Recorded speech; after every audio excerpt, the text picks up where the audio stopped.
La diferencia que muy pocos en Europa entienden, no solo en España, es que en Estados Unidos se sabe lo que es la libertad colectiva, mientras que en Europa solamente se sabe de lo que es la libertad individual. Y en Estados Unidos la libertad colectiva es la que conquista el pueblo americano en una guerra de independencia contra el Reino Unido. Como es el pueblo entero el que la hace, es la representación de ese pueblo entero el que tiene la fuerza constituyente, el poder constituyente, para hacer las normas que rigen la Constitución. En cambio, en Europa no. En Europa el fracaso de la Revolución Francesa determinó que se tuviera odio, sí, así la palabra odio, a toda aquella libertad que proviniera de algo colectivo, incluido el pueblo. Odio.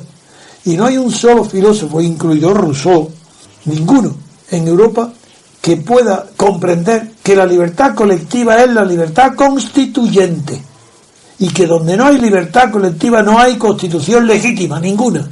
Por ejemplo, si De Gaulle reforma la Constitución, no es en base que se apoye en la libertad colectiva de los franceses, sino que él, con su autoridad sobre el ejército y sobre la represión de las consecuencias de la guerra de Argelia, las consecuencias de los actos que le siguieron, impuso su autoridad, y de ahí un hombre ilustrado, un hombre inteligente, un hombre que no solamente era un militar, sino un hombre que sentía la patria francesa de una manera tan íntima que la confundía con su propia personalidad y su propio orgullo, supo encontrar un sistema de gobierno que hiciera la réplica a los defectos de la Cuarta República. Así, De Gaulle estuvo mucho más motivado para combatir los defectos de la Cuarta República que por fundar la Quinta República en la libertad colectiva. No, es la fuerza de De Gaulle. Por eso, la Quinta República Francesa no es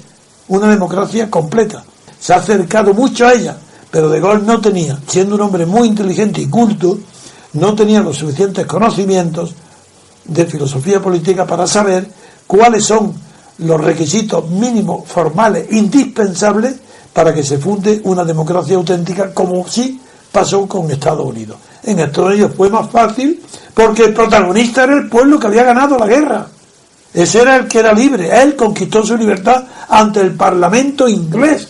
Por esa razón rechazaban con horror no solo la monarquía, que habían sufrido las consecuencias de la monarquía inglesa, sino el Parlamento, porque el pueblo americano, a través de las informaciones que tuvo entonces de Franklin, fracasó en su viaje como embajador de las colonias, para que en las colonias de Estados Unidos, de lo que fue luego Estados Unidos, de la América inglesa del norte, disfrutaran de los mismos derechos que el ciudadano inglés. Eso fracasó y se celebró una votación en el Parlamento y fue derrotada la moción por más de 1000 votos. Esa vergüenza es la que llevó consigo Benjamin Franklin a su país de regreso, invitando en el viaje a Tom Paine, un inglés, hijo de un fabricante de fajas de mujer, un gran escritor. Se lo llevó y llegó a América cuando ya estallaba la guerra, se estaban tirando los fardos de té porque estaba prohibida la libertad de comercio. Quien no conozca esto no sabe en absoluto por qué en Europa no hay democracia. Porque la Revolución Francesa fracasó. De ella no nació ningún movimiento popular que triunfara, como él triunfó en una guerra, y que los americanos rechazaron instintivamente a aquellos que habían vencido en la guerra, a aquellos que a ellos habían odiado, monarquía y parlamentarismo. Sí, señor, por esa razón no quisieron monarquía y no quisieron parlamentarismo. Pusieron el presidencialismo y fundaron la democracia con la separación de poderes.